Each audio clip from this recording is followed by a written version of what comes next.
Indian constitution हमारी democratic country का backbone है। डेमोक्रेटिक वर्ड का यहाँ मतलब है कि इंडियन कॉन्स्टिट्यूशन एक ऐसी गवर्नमेंट को स्टैब्लिश करता है जिस गवर्नमेंट को पब्लिक इलेक्ट करती है। ये direct election and indirect election दोनों से हो सकते हैं।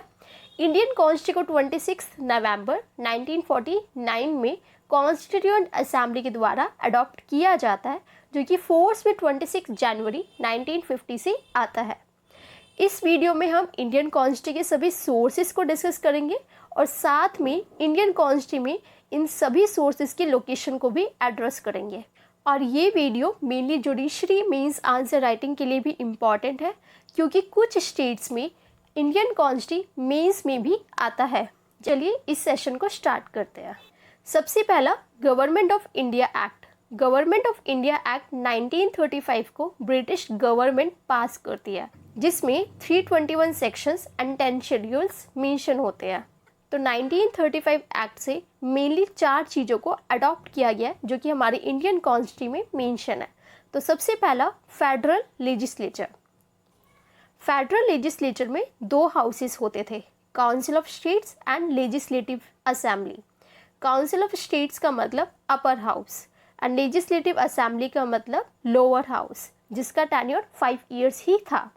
जब दोनों हाउसेस के बीच में डिफरेंसेस क्रिएट हो जाते तो इसे ख़त्म करने के लिए 1935 एक्ट में दोनों हाउसेस की जॉइंट सिटिंग के लिए प्रोविजंस भी अवेलेबल था। सेम यही प्रोविजंस इंडियन कॉन्स्टिट्यूशन में भी मिलेंगे अंडर आर्टिकल 79, 83, 108। आर्टिकल 79 जो कि पार्लियामेंट के हाउसेस की बात करता है, council of states and house of people. House of people का 1935 एक्ट की तरह सेम टेन्योर है 5 इयर्स। आर्टिकल 108 जो कि दोनों हाउसेस के डेडलॉक को रिजॉल्व करने के लिए जॉइंट सिटिंग प्रोवाइड करता है। एंड नेक्स्ट पॉइंट अडॉप्ट किया गया है प्रोविंशियल गवर्नमेंट। 1935 एक्ट के अकॉर्डिंग प्रोविंशियल गवर्नमेंट किस तरह से कंसिस्ट होती थी? Governor plus council of ministers. Governor जो कि एग्जीक्यूटिव हेड हुआ करता था एंड काउंसिल ऑफ मिनिस्टर्स जो कि गवर्नर को एडवाइस करते थे। सेम ऐसी चीज़ आपको 1950 इंडियन कॉन्स्टिट्यूशन में भी मिलेगी, जिसमें एग्जीक्यूटिव हेड यूनियन लेवल पर प्रेसिडेंट होते हैं, जिनका article 53, and council of ministers जो कि प्रेसिडेंट को एडवाइस करने के लिए under article 74। And same as executive head state level पर गवर्नर होंगे, आर्टिकल 154, एंड इनके council of ministers article 163।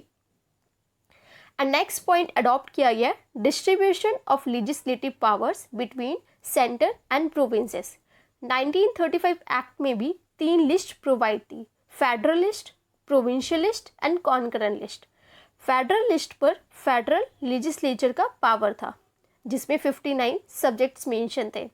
Provincial list पर प्रोविंशियल लेजिस्लेचर की पावर थी, जिसमें 54 सब्जेक्ट्स थे। कॉन्करेंट लिस्ट जिस पर फेडरल एंड प्रोविंशियल लेजिस्लेचर दोनों का पावर था, जिसमें 26 सब्जेक्ट्स मेंशन थे। लेजिस्लेचर प्रोविंशियल लिस्ट के सब्जेक्ट्स को भी लेजिस्लेट कर सकती थी। अगर कॉन्करेंट लिस्ट के सब्जेक्ट्स पर federal laws and provincial laws में कन्फ्लिक्ट हो जाता, तब फेडरल लॉज को ही प्रिवेल किया जाता था। एज प्रोविजंस 1950 इंडियन कॉन्स्टिट्यूशन में भी मिलेंगे, आर्टिकल 246 एंड 7th शेड्यूल जो कि लिस्ट प्रोवाइड करते हैं। यूनियन लिस्ट जिस पर पार्लियामेंट का पावर है, जिसमें 97 सब्जेक्ट्स मेंशन है, एंड स्टेट लिस्ट जिस पर स्टेट गवर्नमेंट की पावर है, जिसमें 66 सब्जेक्ट्स मेंशन है। And last one concurrent list जिस पर पार्लियामेंट एंड स्टेट लेजिस्लेचर दोनों की पावर्स है, जिसमें 47 सब्जेक्ट्स मेंशन है। आर्टिकल 250 के अकॉर्डिंग पार्लियामेंट को ये पावर है कि पार्लियामेंट स्टेट लिस्ट के सब्जेक्ट्स को लेजिस्लेट कर सकती है in case of state emergency.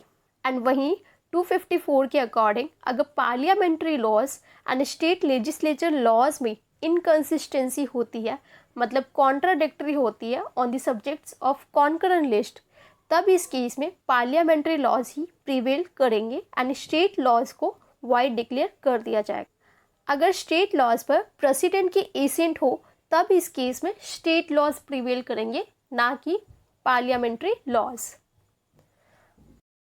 And next point हमारा फेडरल कोड। 1935 एक्ट के अकॉर्डिंग फेडरल कोड को स्टैब्लिश किया गया था। क्यों? क्योंकि यहाँ पर उस टाइम ये डिमांड थी कि एक नेशनल कोर्ट होनी चाहिए, क्योंकि उस टाइम में सारी अपील्स प्रीवी काउंसिल में जाती थी, जो कि इंडिया में लोकेट नहीं थी, ये लंदन में लोकेट थी। इस पर ऑलरेडी एक सेशन अवेलेबल है जिसका लिंक आपको डिस्क्रिप्शन बॉक्स में मिल जाएगा। तो 1950 एक्ट मतलब इंडियन कॉन्स्टिट्यूशन के आने के बाद फेडरल कोर्ट को रिप्लेस किया जाता है by the supreme court of India, जिसका आर्टिकल 124 है। एंड आर्टिकल 135 के अकॉर्डिंग जो फेडरल कोर्ट की जो पावर्स थी एंड फेडरल कोर्ट की सारे फंक्शंस जो कि सुप्रीम कोर्ट के पास आ गए थे। यूके से मेनली 4 चीज़ों को अडॉप्ट किया गया था। सबसे पहला पार्लियामेंट्री फॉर्म ऑफ गवर्नमेंट, जिसके अकॉर्डिंग कंट्री को govern by the cabinet ministers किया जाता है एंड कैबिनेट मिनिस्टर्स को पीएम लीड करते हैं, क्योंकि प्रेसिडेंट एक नॉमिनल हेड होते हैं, स्टेट के हेड होते हैं, एंड वहीं पीएम गवर्नमेंट के हेड होते हैं। And second point, rule of law, जिसके अकॉर्डिंग कंट्री को पब्लिक या फिर पब्लिक के रिप्रेजेंटेटिव गवर्न नहीं करते, बल्कि उस कंट्री के लॉज गवर्न कर रहे हैं।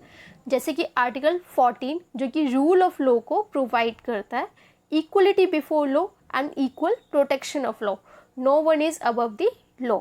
And third point, single citizenship. Indian constitution and citizenship act दोनों ही डुअल सिटीजनशिप को अलाउ नहीं करते हैं, और ना ही इंडिया में स्टेट सिटीजनशिप को रिकॉग्नाइज किया गया है। सिटीजनशिप इंडियन कॉन्स्टिट्यूशन में पार्ट 2 में डील करता है from article 5 to 11।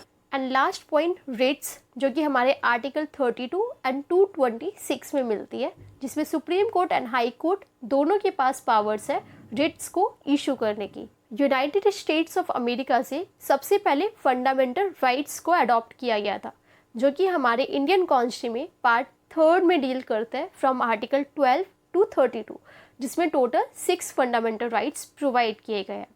And next, judicial review को भी यूएसए से अडॉप्ट किया गया था, जिसमें लेजिस्लेटिव एंड एग्जीक्यूटिव ऑर्डर जो कि इंडियन कॉन्स्टिट्यूशन के कॉन्फ्लिक्ट में हो, इनको by the supreme court nullify किया जा सकता है।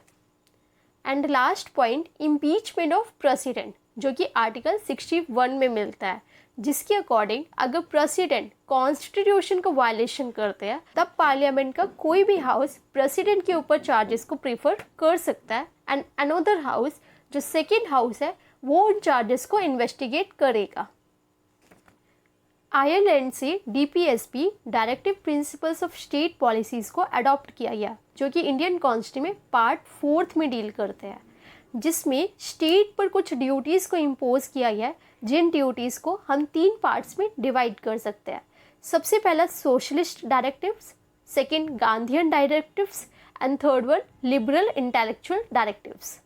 कनाडा से हमने 2 चीज़ें अडॉप्ट की, सबसे पहला residuary powers and second one advisory jurisdiction of supreme court.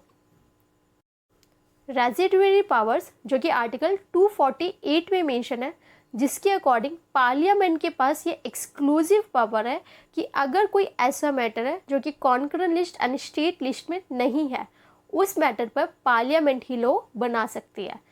And second one, supreme court की एडवाइजरी जुरिडिक्शन, जो कि आर्टिकल 143 में मेंशन है।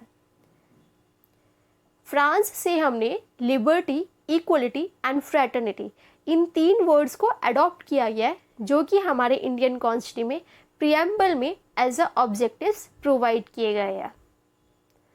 ऑस्ट्रेलिया से freedom of trade and commerce को अडॉप्ट किया गया with in country and between states, जो कि आर्टिकल 301 to 307 में डील करते हैं। एंड लास्ट वन, जर्मनी, जिससे suspension of fundamental rights during emergency, इसे अडॉप्ट किया गया है। फंडामेंटल राइट्स जो कि पार्ट 3 में डील होते हैं, and suspension of fundamental rights during emergency, ये हमें आर्टिकल 358 एंड 359 में मेंशन है, जिसके अकॉर्डिंग एमरजेंसी के टाइम पर सारे फंडामेंटल राइट्स सस्पेंड हो जाते हैं एक्सेप्ट आर्टिकल 20 एंड 21। सो इसी के साथ हम आज का वीडियो ख़त्म करते हैं। आई होप आपको सारे पॉइंट्स क्लियर हुए हो। ऐसे ही कंटेंट्स के लिए इंस्टाग्राम एंड टेलीग्राम चैनल पर भी आप हमें फॉलो कर सकते हो, एक्सटेंट ऑफ लॉज के नाम से। सो मिलते हैं नेक्स्ट वीडियो में, तब तक के लिए बाय एंड टेक केयर।